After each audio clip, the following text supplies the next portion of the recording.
सोलापूर शहरातल्या लोकांनी दाखवून दिलं की सत्य परेशान होते लेकिन पराजित नाही होत आहे। त्याप्रमाणे आता ताई निवडून आल्यात। मी विशेष मावळ पंढरपूर इथल्या शेतकरी बांधवांचं अभिनंदन करेल। त्यांनी 50-60 हजार लीड दिलाय। त्यामुळे आपला हा विजय सोपा झाला आणि आता खऱ्या अर्थानं आपण बघताय की महाराष्ट्रात देखील काँग्रेस एक नंबर पक्ष झालेला आहे। देशात देखील आपण जे काय मीडिया दाखवत होते सगळे फेल गेलेले आहेत आणि सत्य लोकांसमोर आलंय। त्यामुळे येणाऱ्या काळामध्ये काँग्रेस हा देशामधला देखील मोठा पक्ष राहणार आहे। इंडिया आघाडी म्हणून सगळ्याला घेऊन त्या ठिकाणी ते काम करणार आहेत।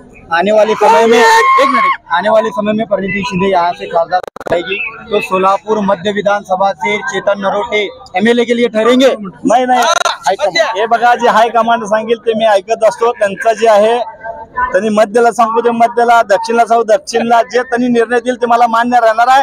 पण आज खऱ्या अर्थानं सोलापूरचा हे विजय म्हणावा लागेल।